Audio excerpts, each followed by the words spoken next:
오늘은 누가복음 15번째 시간 믿음의 긴 여정이라는 제목으로 말씀을 나누도록 하겠습니다. 저는 오늘 여러분들에게 믿음에 관한 이야기를 이제 하려고 합니다. 믿음에 관한 이야기를 시작하면 많은 성도님들 가운데 이런 생각을 하는 사람들이 있을 것 같아요. 목사님, 또 믿음입니까? 너무 식상하지 않나요? 너무 잘 아는 주제가 아닙니까? 오늘 뭔가 좀 새로운 것이 없나요? 라고 질문을 하고 싶을지 모르겠어요.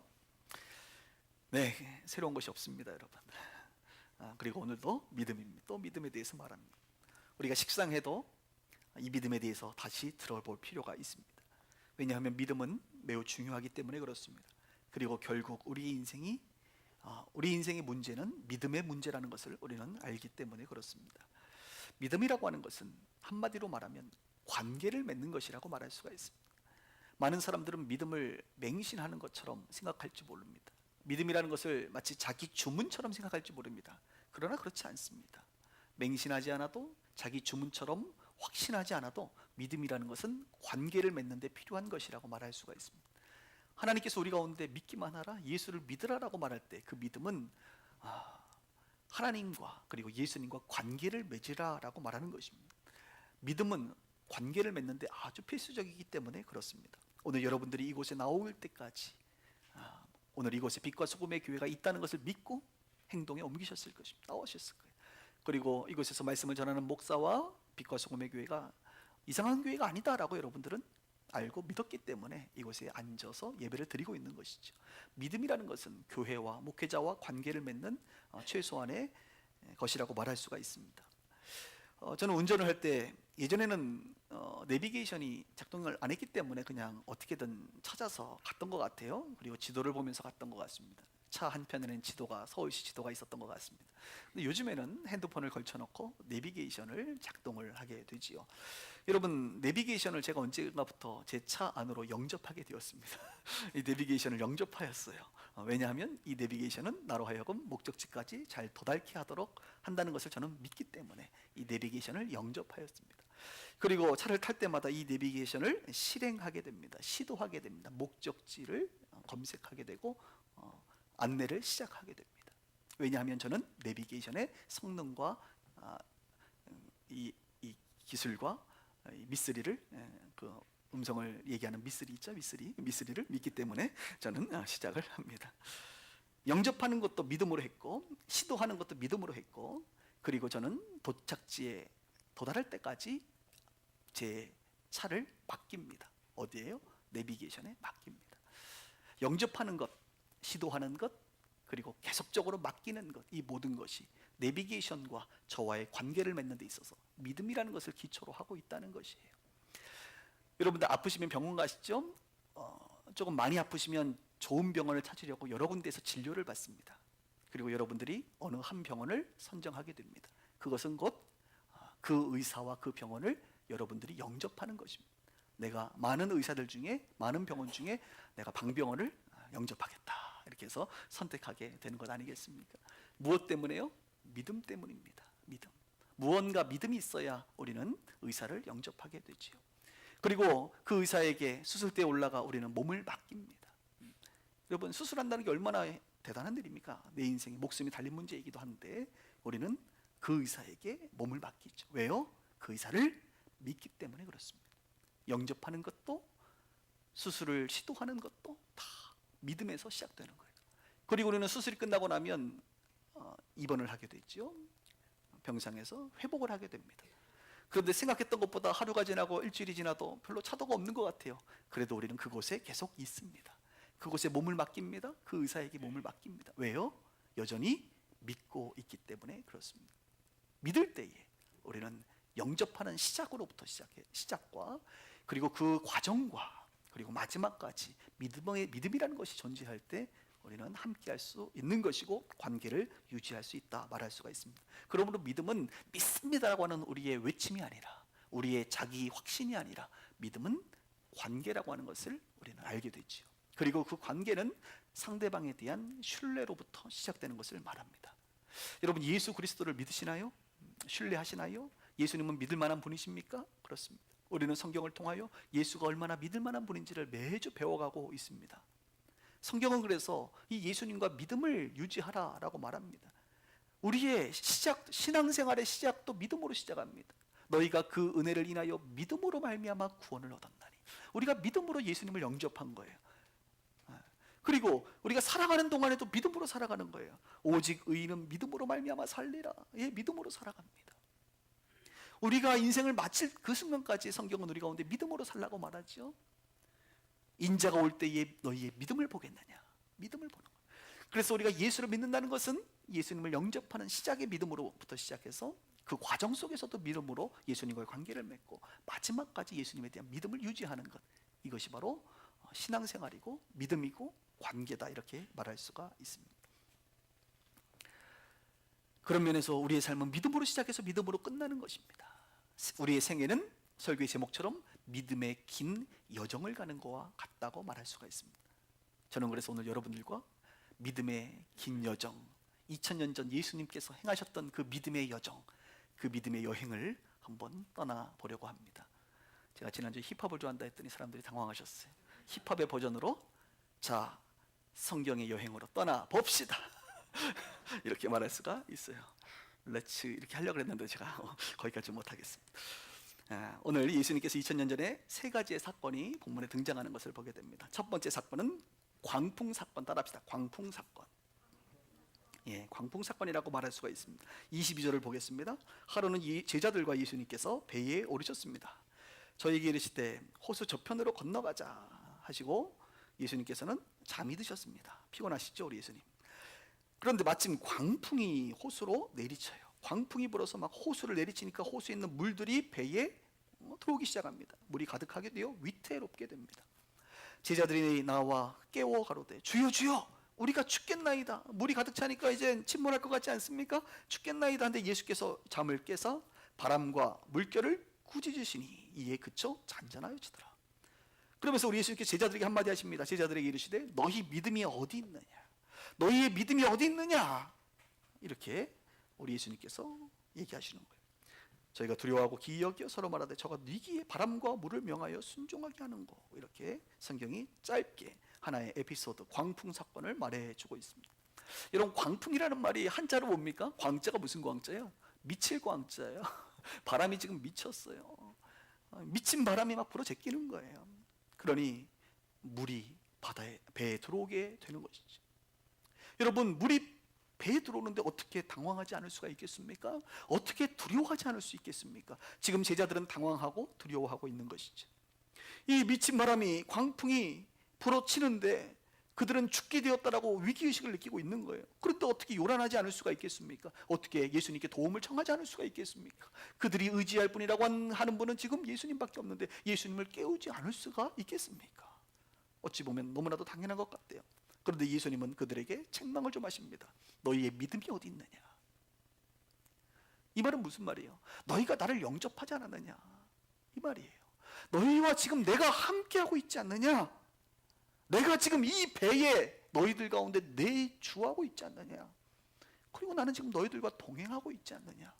너희들이 내가 누구인 줄 알고, 너희들이 지금 나와 함께하고 있는 줄 알고, 너희들이 나의 사랑을 입은 제자들이라고 하는 사실을 너희들이 안다고 한다면, 너희들이 정말 예수인 나를 영접했다고 한다면 뭐가 그렇게 호들갑을 떨고 그렇게 죽게 되었다라고, 죽는다는 표현을 써가면서 믿음 없는 소리를 하느냐? 너희들의 믿음이 어디 있느냐? 라고 말씀하시는 거예요. 내가 누구냐?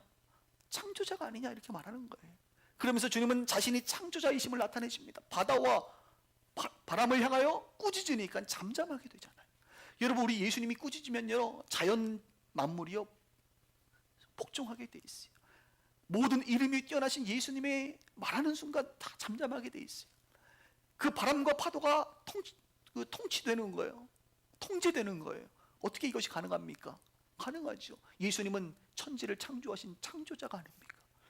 창조도 하셨는데, 무에서 유를 창조도 하셨는데, 그까짓 거 만들어진 것을 컨트롤하는 것이 뭐 그렇게 대단한 일이라고. 우리 예수님에게 물이 잠잠게 되어지는 것은 아무 일이 아니에요.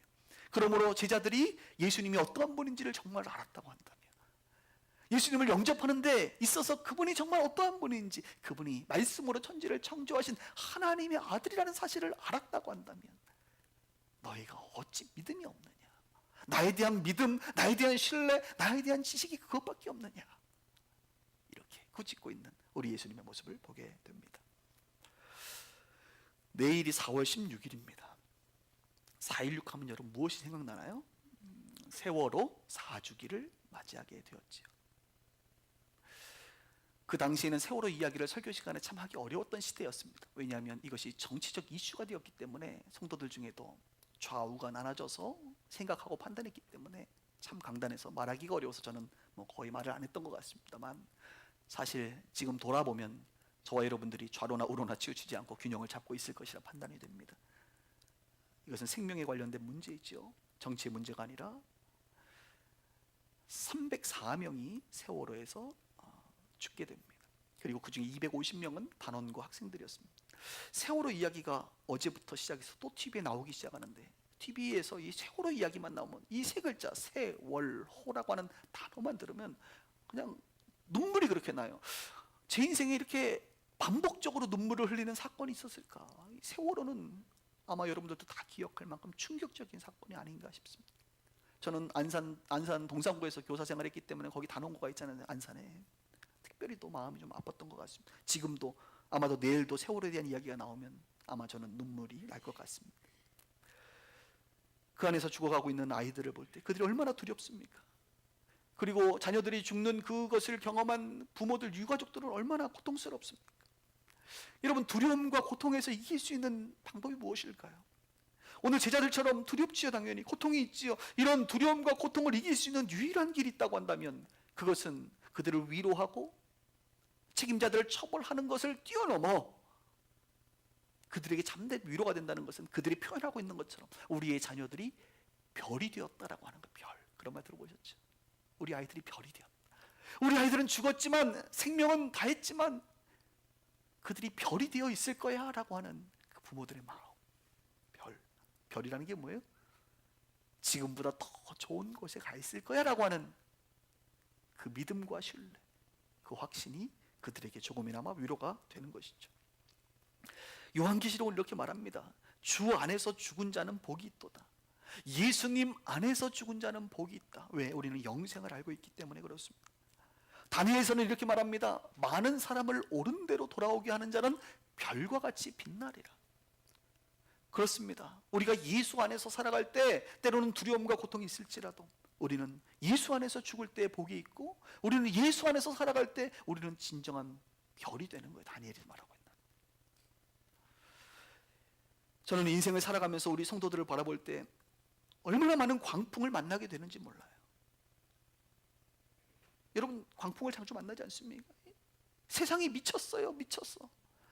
미친 바람들이 막 몰아치는 거예요. 우리 상식을 뛰어넘는 바람들이 몰아치는 겁니다. 최근에도 구조조정의 광풍을 맞이하는 사람들도 있었을 것이. 최근에는 또 미국발 금리 인상으로 말미암아 지금 여러분들 이 재정적 압박을 겪는 사람도 있을 거예요. 광풍이 몰아친다 이거예요. 불확실의 광풍이 몰아치고 때로는 실패와 절망의 광풍 가운데 우리가 휩싸여 있다 이것입니다. 또 어떤 분들은 이별이라고 하는 그 슬픔의 광풍을 맞이한 사람도 있을 것이라고 봅니다. 그래서 우리는 예수님을 향하여 이렇게 말하는 거예요. 우리가 죽겠습니다. 지금 이 광풍 때문에 내가 죽겠습니다. 내가 죽겠나이다. 우리가 죽겠나이다 라고 얘기하는 제자들과 같은 그런 이야기를 우리가 한다는 거예요. 이때 우리 가운데 필요한 것이 있어요. 우리 예수님 말하는 거예요. 동일하게 너의 믿음이 어디 있느냐? 사랑하는 자야, 내가 너와 함께하고 있는 것을 너는 모르느냐? 내가 누구냐? 너는 내 안에 있는 자가 아니냐? 너는 나를 영접한 자가 아니냐? 너는 나와 동행하는 자가 아니냐? 광풍이 뭐라고? 이렇게 말하는 거예요. 풍랑을 잠잠케 하시는 예수님이 너와 함께하고 있지 않느냐? 때로는 죽음도 복이 되게 하시는 분이 우리 예수님 아니냐? 예수 안에서 우리가 살아가고 있는데 무엇이 우리를 두렵게 하고 그래서 우리가 죽겠다라고 외치는 것입니까? 오늘 성경은 이 광풍 사건을 통하여 다시 한번 우리 가운데 너희의 믿음이 어디 있냐? 믿음의 여정에 대해서 말해주고 있습니다. 두 번째 사건이 오늘 성경에 등장하는데요, 바로 혈루증 여인 사건입니다. 교회를 오래 다니신 분들은 오늘 제가 하는 설교의 내용들을 대부분 알고 있는 것입니다. 이제 40절부터 등장을 하는데요, 제가 좀 설명을 해주면, 회당의 장인 야이로라고 하는 사람의 딸이 이제 죽을 병에 걸린 것 같아요. 그래서 우리 예수님께 와서 좀 고쳐달라고 부탁을 했습니다. 그래서 예수님께서 그 집으로 이제 가시는 중이었습니다. 그런데 이 가시는 중에 길에서 일어난 사건이 바로 혈루증 여인의 사건입니다. 이 여인은 12년째 혈루증을 앓는 여인입니다. 혈루증이라고 하는 것은 지금의 그 의학 용어로 얘기하면 출혈성 자궁 내막염이다, 이렇게 말할 수가 있습니다. 아마도 자궁암에 걸린 것 같다고 의사들은 말합니다. 그래서 자꾸 출혈이 계속 있는 거예요. 그래서 이 사람들은 성경에 보면 부정하다고 얘기에 대해서 이렇게 격리되어 있는 그런 상태의 사람들이죠. 이렇게 격리되어 있는 사람이 오늘 예수님이 지나가시는 그곳에 방문을 하게 됩니다. 이 여인이 얼마나 고통을 받았는지, 여러분 암으로 고통받는 게 얼마나 고통받아요? 마가복음에 보면 이렇게 표현합니다. 이 여인이 내가 많은 의사에게 많은 괴로움을 받았다. 이게 무슨 말이에요? 많은 의사들을 찾아가서 병고침에 수술도 하고 항암 치료도 하고 방사선 치료도 했는데 내가 고통만 당했다, 몸만 망가졌다, 이런 표현이에요. 그리고 가진 것도 다 허비 되었다. 수많은 돈을 써가면서 이 치료를 하려고 했는데 지금 돈도 다 써버리고 몸도 망가지고 여전히 고침을 받지 못했다는 거. 아무 효험도 없고 도리어 더 중하여졌다, 이렇게 마가복음에서 이 여인이 표현하고 있습니다. 그때 마침 누가요? 예수님이 자기네 마을에 지나간다는 이야기를 들은 거예요. 그래서 이 여인은 예수님의 소문을 듣고 오늘 용기를 내어 예수님에게 다가가게 됩니다. 그리고 이 예수님에게 다가가는 그 마음의 상태가 믿음이 어떤 믿음이었냐, 이런 믿음이었어요. 예수님의 옷자락만 만져도 내가 치유받을 것이다 라고 하는 믿음이 그에게 있었어요. 예수님의 옷자락만 만져도 치유. 예수님은 능력의 사람이더라. 예수님은 죽은 자도 살리고, 예수님은 수많은 귀신들도 수많은 병자들을 다 고치더라.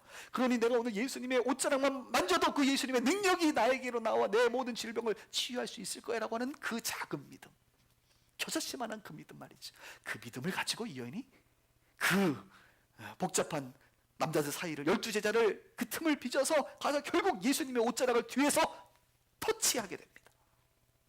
그리고 터치하는 순간 예수님도 아셨어요. 자기에게서 능력이 나간 것을 아시고, 이 여인도 알았어요. 예수님의 능력이 나에게로 오고 갑자기 내 몸이 변화가 일어나고 치유된 것을 그는 경험하였어요.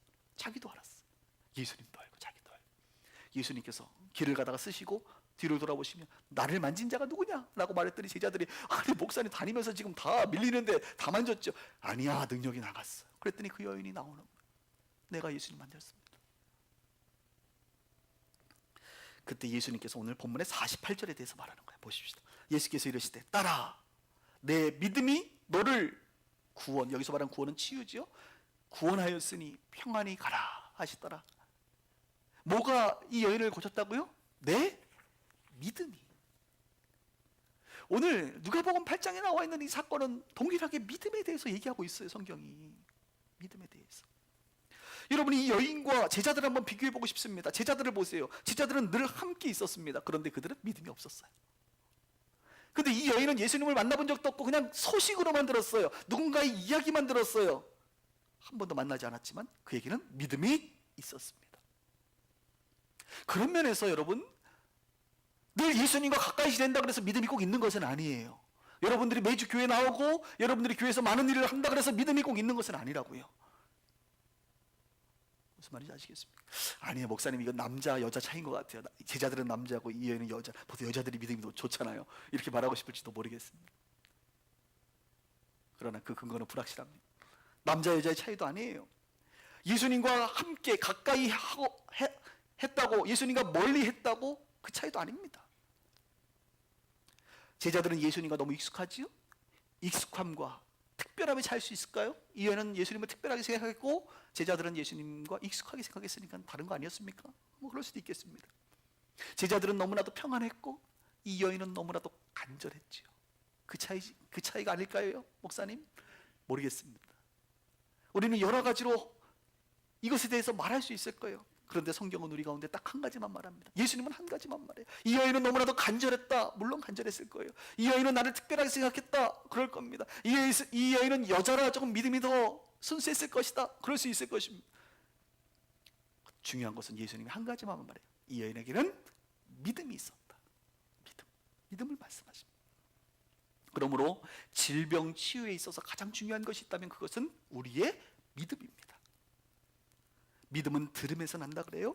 오늘 혈루증 여인은 고치시는 예수님에 대해서 들었습니다. 그리고 그 들은 것이 들음에서 끝나지 않고 그에게 믿음으로 자리를 잡게 돼요.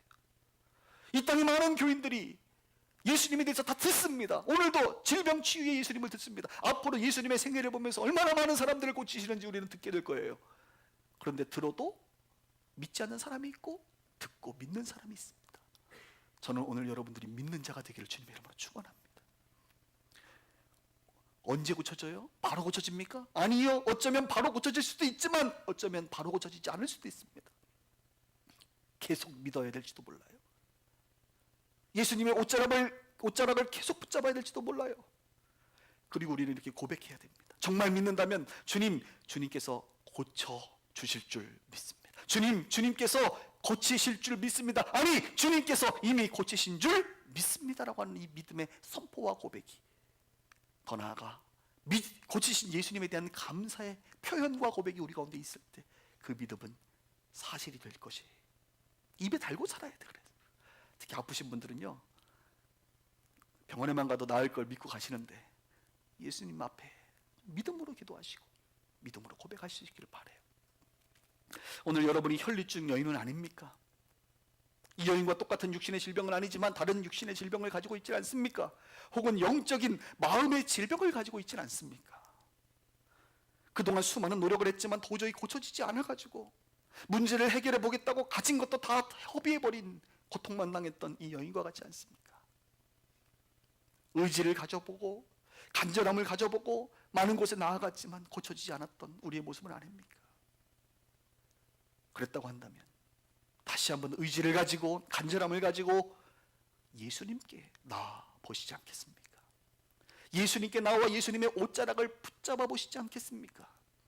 목사님 또 실망할까 봐 두려워요. 또 실패할까 봐 두려워요. 염려하지 마세요. 우리 예수님은 차원이 다른 분이십니다. 할렐루야. 차원이 다른 분이세요. 우리 예수님은 우리를 실망시키지 않으세요. 우리 예수님은 긍휼이 많으시고 자비로우시고 능력이 한이 없으신 분이세요. 그러므로 그 예수님께 나아가세요. 나아갈 때 간절함이 필요합니다. 믿음이 필요합니다. 한번 믿고 마는 것이 아니라 계속 믿는 그 믿음을 유지하시고 감사할 수 있는 저와 여러분들 되기를 주님의 이름으로 축원합니다. 마지막 세 번째의 사건 에피소드가 등장하는데 그것은 바로 이제 야이로의 딸 고치러 원래 가시는 중이었죠. 야이로의 딸을 고치는 사건이 등장합니다. 오늘 49절 볼까요? 49절에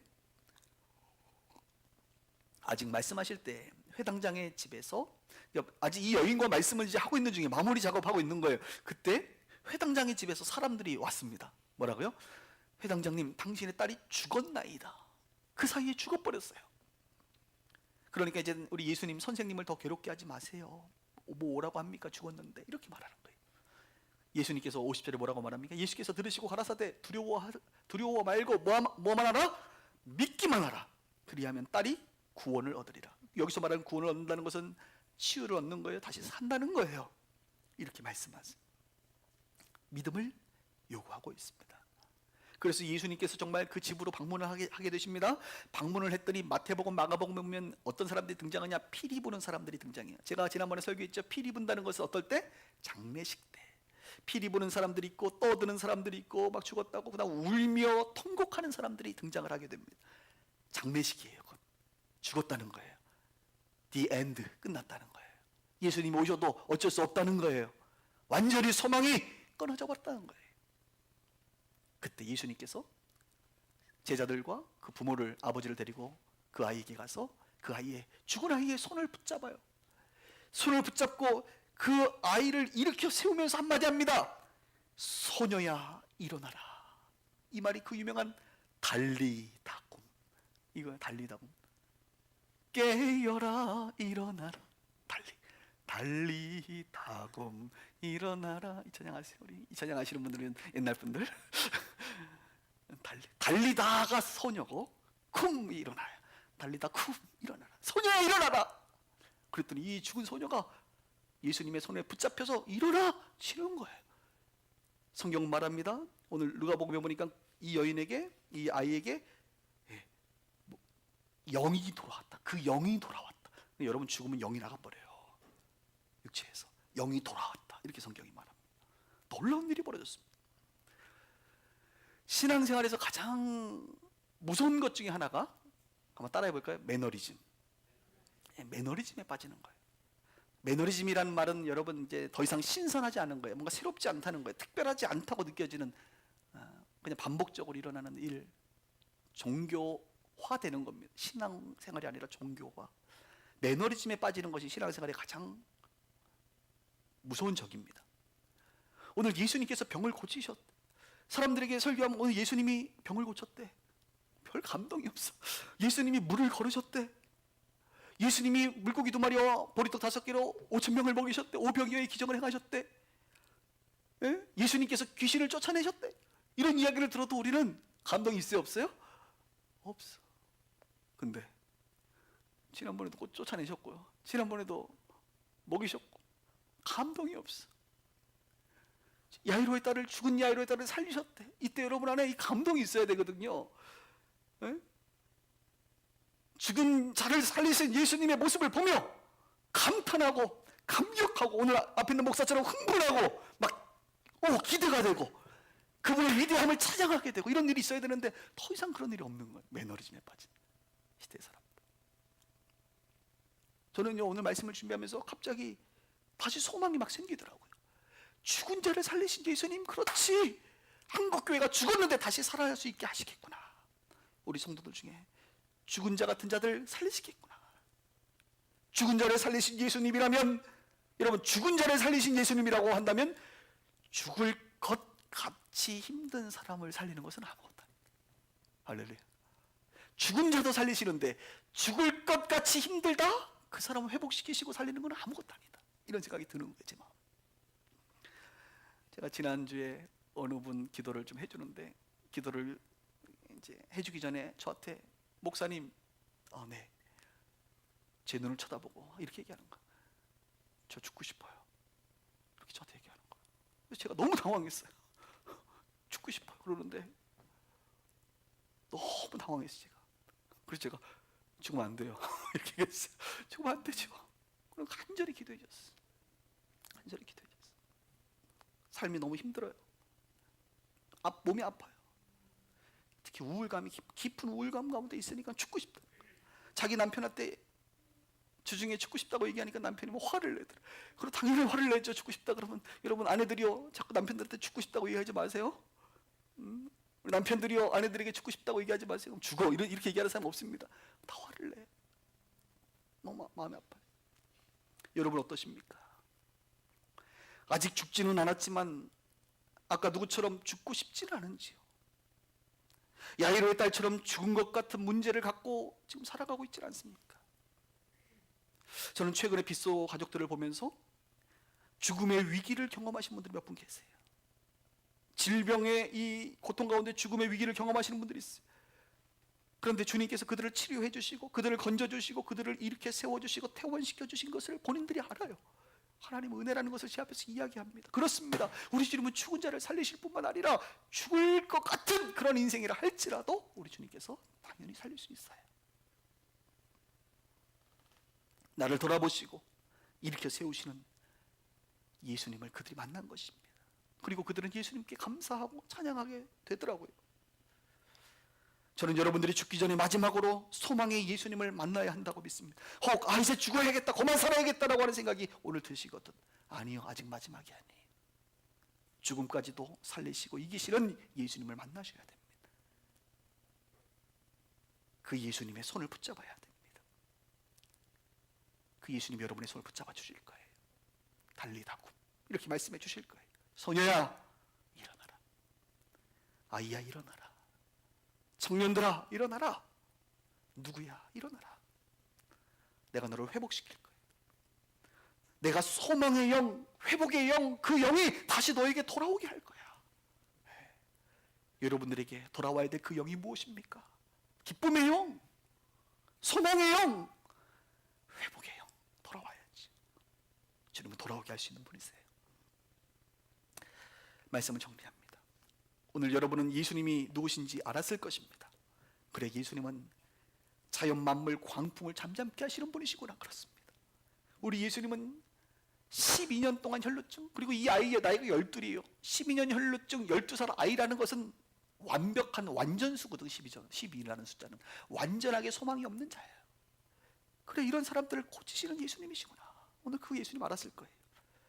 질병에서도 고치시는 예수님, 죽음에서도 살리시는 예수님. 그리고 제가 오늘 설교는 안 했지만 그 중간에 보면 군대에 귀신 들린 자가 나옵니다. 군대에 귀신 들린 자도 고치시는 예수님. 예, 자연도, 질병도, 죽음도, 귀신도 다 고치시고 새롭게 하시는 예수님. 오늘 그 예수님을 우리가 알았을 거예요. 그럼 어떻게 됩니까? 여러분 안에 계신 예수님을 발견하시기를 바랍니다. 제자들이 배에서 그 배 안에 계신 예수님을 발견한 것처럼 오늘 여러분 안에 계신, 여러분이 영접하신 그 예수님을 발견하시고 그 예수님을 깨우셔야 돼요. 혈루증 여인 옆에 지나가신 예수님을 여러분들이 오늘 발견하셔야 돼요. 그 예수님 옆으로 여러분들이 지나가셔야 돼요. 그리고 예수님의 옷자락을 만지셔야 돼요. 어렵더라도 비집고 가서라도 군중을 뚫어서라도 예수님을 터치하셔야 됩니다. 여러분 안에 계신 예수님, 여러분 옆을 지나가시는 예수님, 그리고 여러분 앞에 오시는 예수님. 오늘 여러분 앞에 예수님이 계십니다. 그 예수님의 손을 붙잡으시길 바랍니다. 목사님, 저는 붙잡을 힘도 없어요. 아니요, 붙잡을 수 있어요. 붙잡을 힘이 없다 할지라도 우리 예수님이 여러분의 손을 붙잡고 달리다고 일어나자, 이렇게 말씀하실 것입니다. 신앙이라고 하는 것은, 우리의 삶이라고 하는 것은 사실 믿음의 긴 여정입니다. 여러분 예수님 영접하셨어요. 믿으셨어요. 우리가 알고 있는 이 예수님을 계속 믿으십시오. 신뢰하십시오. 마지막까지 믿으십시오. 생명이 다하는 날까지 예수님과의 관계가 끊어지지 않기를 주님의 이름으로 축원합니다. 믿음으로 구원이 시작되었으니 삶의 과정도 믿음의 긴 여행을 하시기를 바랍니다. 성경이 말하는 것처럼 오직 의인은 믿음으로 말미암아 사는 것이기 때문에 그렇습니다. 기도하겠습니다.